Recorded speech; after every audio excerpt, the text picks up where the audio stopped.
Welcome to Breakfast at Beverley's, the podcast that takes you on a journey through the fascinating world of transport and logistics. Join your host, Beverley Bell CBE, an industry expert and former senior traffic commissioner, as she navigates the highways and byways of the industry. From sunrise to sunset, we're here to accompany you on the road, bringing you insights, advice, and thought-provoking conversations with notable guests in the field. We hope you enjoy this episode.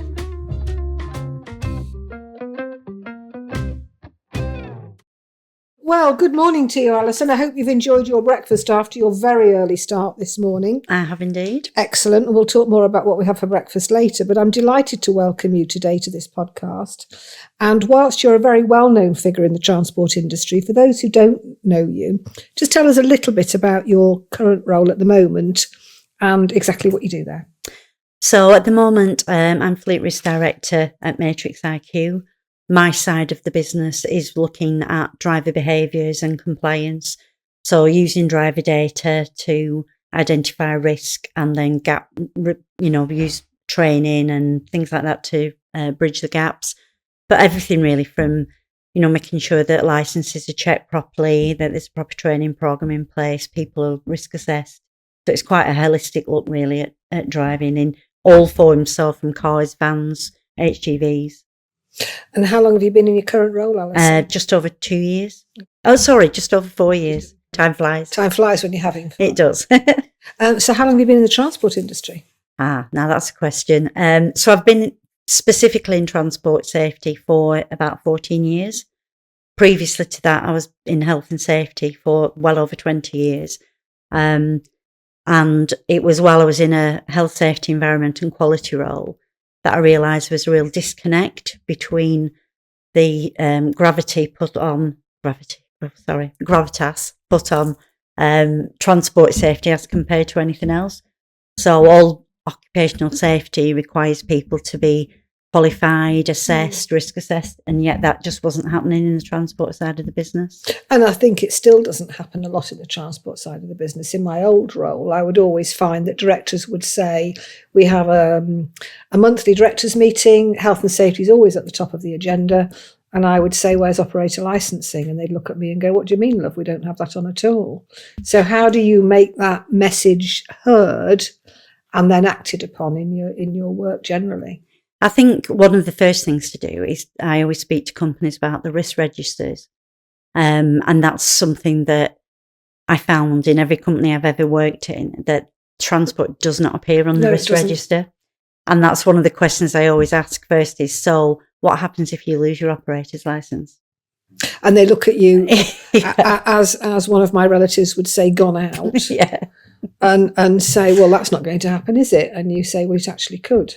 Yesterday, I looked after an operator at a public inquiry, and the senior traffic commissioner did say to the operator, what are you going to do without your licence? Yeah. And that sort of frightened him. But it's easy in the PI room. How do you do that in the boardroom or in the driver's crew room? How do you get that message over, Alison? I think in the boardroom, it's about finding what's important to somebody. So lots of companies, and there are lots of board directors who are very safety focused, and it's about getting them to understand that driving's like any other work activity. So it needs assessing, controlling, people need to be trained, people need to have the experience and knowledge to do the job properly. So I think that's an easier sell. I think where it's difficult is where people haven't really got a safety focus. But I think it's kind of widely accepted now that safe and efficient driving and safe and efficient vehicles actually save money over time. So even if somebody, I don't really care what reason somebody wants to do it as long as they want to do it. And sometimes you have to play the finance route over the safety route. But, they work hand in hand. I absolutely agree with that. And often it's the bottom line that dictates what a company does, or more importantly, doesn't do. And if you can sell it on the basis of not only will they make money, but they'll save money, that's when they'll start to listen. Yes. But there'll always be those that don't care either way. You talk in your social media, in your work generally, about having this positive motivational approach. How do you motivate somebody like that who's like, do you know, Alison, I'm really not bothered? I think it's about finding what's important to that person and engaging them. There's always something that somebody's interested in. And I do really think that personal approach is so important, because I think quite often safety in general can be seen as being very wooden and very sort of almost anarchy. And I think once you get to know somebody as a person and start to talk to them about, I think for me, it's we all use the road. So that person who you're speaking to, they use the road, the family use the road, loved ones, friends use the road, and they're the very roads that their transport's on. So why would you not want them to be driving safely? Because it makes everybody safer. I absolutely get that. And in a way, when we look at licensing and the commercial fleet, they're not a risk because they are regulated. Yeah. A lot of smaller vehicles, vans particularly, doesn't matter what colour they are not regulated in the same way. What's your view on the van fleet? And how do you think operators of van fleets can make sure that they improve their standards?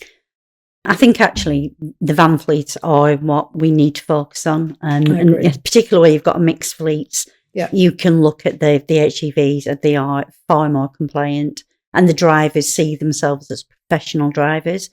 And I think the problem with van drivers is they've usually got another role. So they see themselves as a jointer or a road worker. They don't see themselves as a driver. What about the courier drivers? The courier drivers, again, a lot of that is around how they're paid, what's expected of them. What I spoke to just before Christmas, I was speaking to a driver. It was 7:00 at night, and he delivered something to me and said, I've got 30 more deliveries to do. And they've been working since 8:00.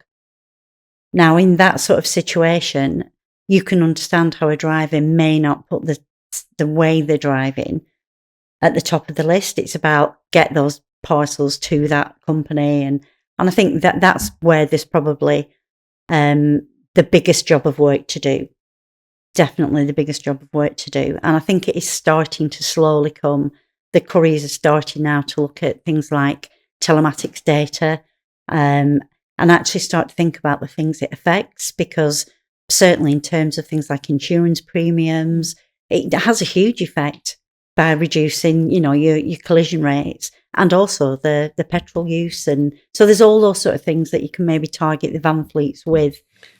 I know from the work that I've done with you in the past that you're very keen on selling compliance through reduced insurance premiums. Yes. And the impact that has. Yes. Do you think that's one of the hooks in to make operators comply and to drive better behaviour by the drivers?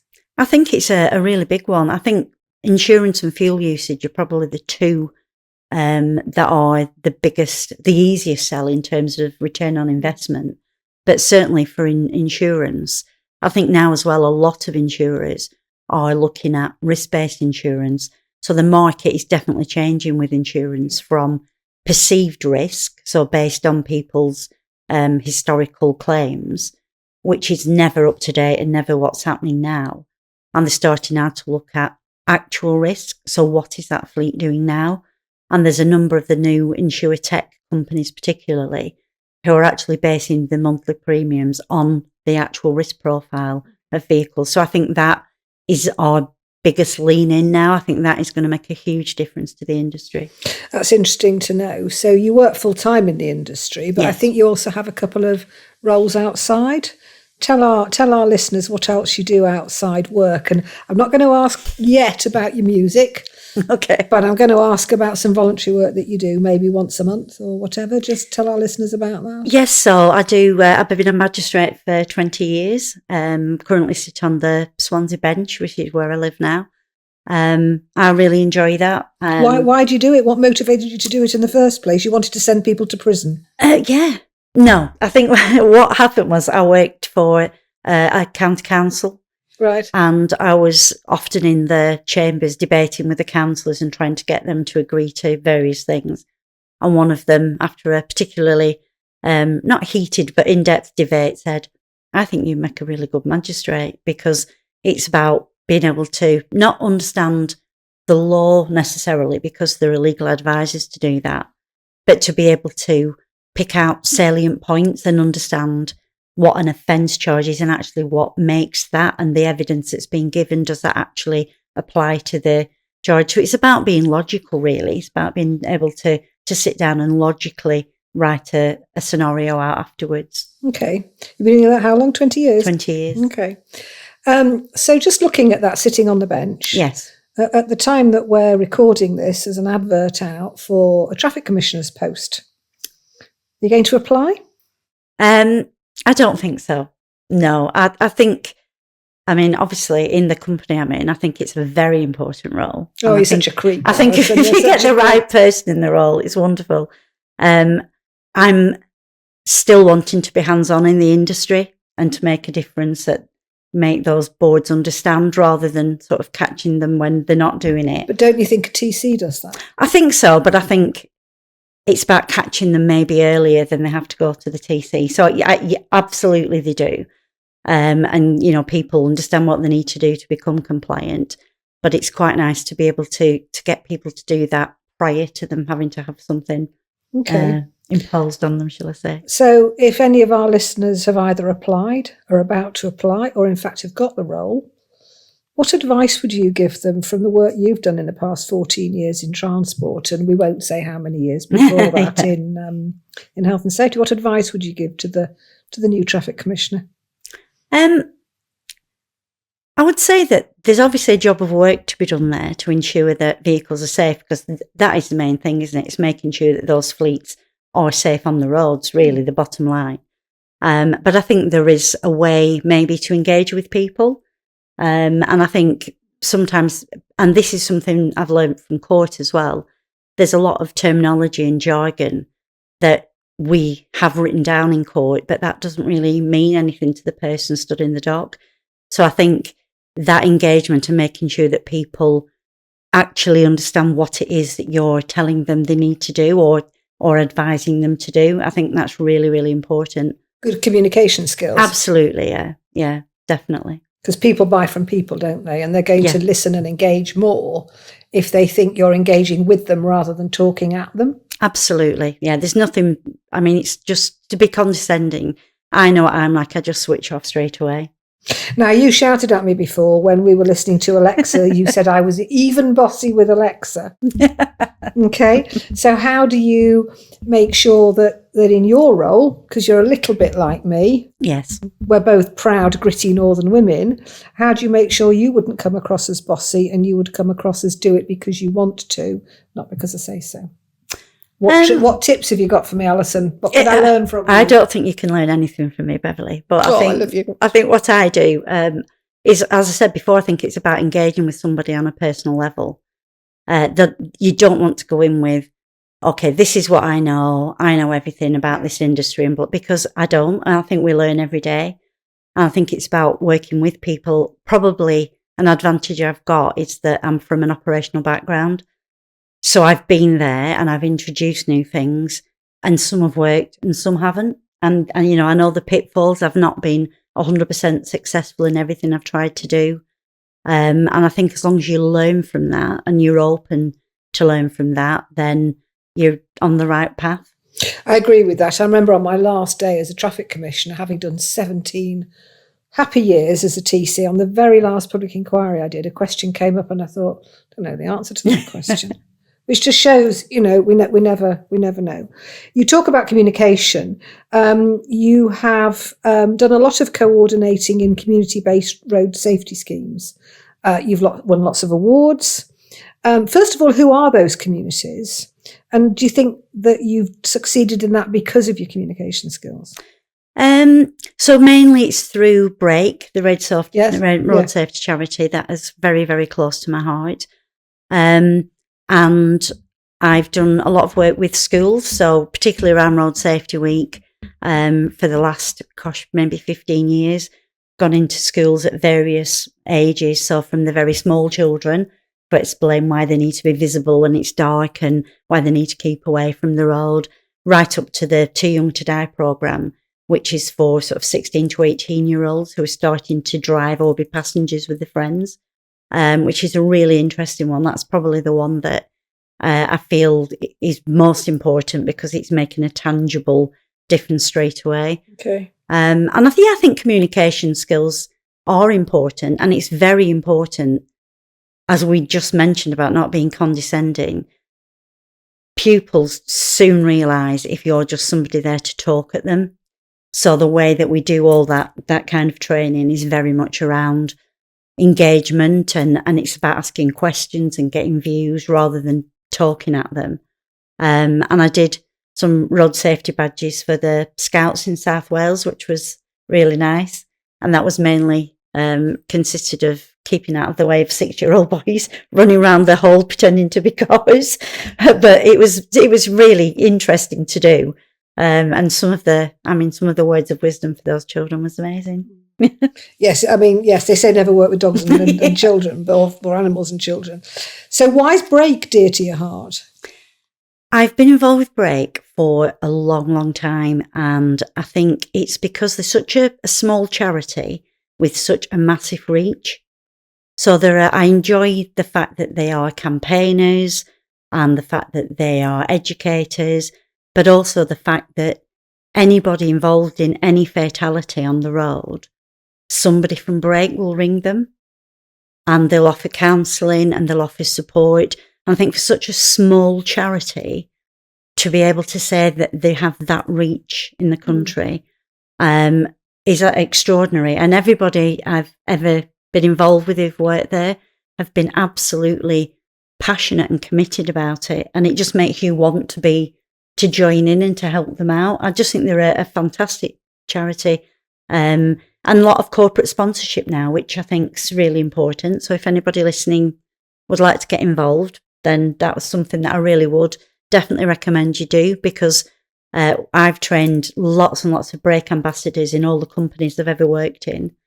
And to be able to train people in your workforce to be able to go out and do community-based things, it's a really nice thing to give back.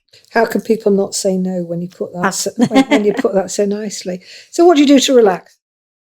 I'm a huge reader and absolutely love music. Okay, so what do you like to read? What's your favourite book? Oh, my favourite book. I really like Terry Pratchett. Okay.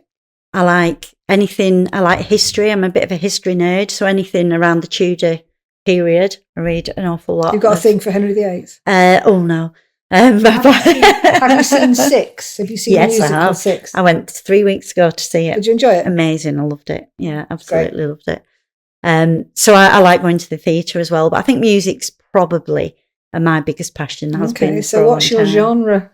So I'm very much in the kind of classic rock and more modern rock genre. So things from when I was sort of in my teens and early 20s. So I still love Iron Maiden, Black Sabbath, Led Zeppelin, Rush. So I'm impressed. I mean, not my music, but I'm impressed. And do you play an instrument? The recorder, maybe? I have played drums, and I used to sing quite a lot. In fact, interesting fact for the listeners, I won Freckleton Music Festival when I was 12 years old, singing Little Jenny Wren. I'm very impressed. I'm sure you are. I'm more interested in the drumming. So were you in a band? I was in a band, singing though, in a band. Right. But yeah, just... Lead or backing? I've done some backing vocals and I've done some lead vocals as well. But I did have singing lessons for quite a while and did think that would probably be my career. And my singing teacher, after about 3 years, said, I think we've got as far as we can go, which I think quashed my expectations. And I decided to go another route. And like so many people, you went into transport Absolutely. by mistake, not because when you said, when I grow up, I want to go into transport. No, it's not something I'd ever thought about. But I think it's, once you're in the industry, it's very hard to get out because it's so varied. There's so many diverse things you can get involved in. And it's something, I'm really interested in getting more women into the industry because it has become a little bit more balanced than it was when I first came in. A little bit. bit. We haven't got enough time to talk about that. But a couple more questions before we have our second coffee of the day. You describe yourself as an innovative senior manager. It's a great word, innovative. It is. How are you innovative, Alison? I think because I've got quite a quirky mind, I sometimes look at things from a very different perspective to other people. And I think sometimes particularly if you've got somebody that's quite difficult to engage with, sometimes it almost shocks them into listening to you because you're coming from a slightly different angle. And I'm quite good at putting things into to ways people understand. You're known for being a plain speaker. I am a plain speaker. Can you give us any examples of where you've been quite plain speaking when you've been talking to maybe groups of chaps of a certain age? I think I mentioned before, we were talking in a room full of not senior managers, board level managers, and I was the only other lady in the room. And everybody I think you were the only lady. I was the only lady in the room. Everyone was speaking over me, and I was the first meeting I've been to trying to kind of get some points across. So eventually I just had to ask somebody to say, can you just open a window? The smell of testosterone's making me feel quite nauseous. And everybody went quiet and then went, oh sorry. And then I said, can I just make some points now, please? And I think, it's sometimes you have to be assertive, but do it in the right way. And did they laugh? They did, but they didn't mean it. I love that. But you got their attention. I got their attention, which was the main thing, yeah. And getting the respect, of course, is always difficult, always a challenge. And I think that shouldn't even be gender reliant. I think if you're a professional and you know what you're talking about, and you are, in our industry, we're always there to actually help people become better. So why people wouldn't want to listen to that always surprises me a little bit. So final question as we sort of wrap up. Is there anything else you'd like to share with the audience? Any experienced advice that you'd like to give to professionals as your sort of parting shot? I think definitely the most important thing looking at any sort of transport safety is use data. So that everybody nowadays has telematics, but very few people use the data properly. So use that to inform you as to where your risk lies. But really, it's about encompassing it as a work activity, and it's just part of your health and safety. All health and safety legislation still relates to it. It's a workplace. It's a piece of work equipment. So there's heaps of legislation around it. And I think people need to start incorporating that rather than have it separate, because I think in the past, it's fallen between two stools. So the fleet managers think it's health and safety think it's the fleet manager. And I think it's it's time that it was all encompassed and looked at holistically. Yeah, so that's not my department, that's somebody else's responsibility. Yes, yeah. Okay. Well, you've been a delight to talk to, as always. I've asked you lots of questions. Do you have any questions you'd like to ask me? It's not compulsory. Seeing as you asked me about my hobbies, I just wonder, what's your sort of musical taste? Well, you see, cue to tell you that I'm going to see the Eagles in June for about the 6th time. I shall be there in the front row gazing adoringly, and I'm not going to tell you which one I'm going to gaze adoringly at. But yes, so for me to relax, I like to go to music festivals. I live and work on the Isle of Wight. Yes. And last year I went to the Isle of Wight Festival. And this year I'm also going to the Isle of Wight Festival, having donated to charity to get some tickets. Oh, lovely. So if you see it on the television, look for me wearing, lots of sparklers and things in my hair, and I'll be there. I can tell you one very quick story. So I like to go to Download Festival. And as my daughter got older, she started coming with me. And my brother was watching it. He lives in Sweden. He was watching it on TV and then sent me a message in one of the afternoons and said, I've just seen Eve, it's my daughter, crowd surfing. Which I didn't know about, but so there you go. Well, there's always somebody watching. Absolutely. Well, a delight to talk to you. Thank you very much indeed. Thank you very much. Time for another croissant? Absolutely. Thanks, Alison. Thank you. As we conclude another fascinating journey through the world of transport and logistics, we want to express our sincere appreciation for listening. Your support means the world to us. Keep the conversation going by reaching out on social media with your questions and feedback. We're eager to hear from you and continue exploring together. Until next time, stay curious, stay informed, and check out our other episodes online. Take care on the roads and see you in the next episode.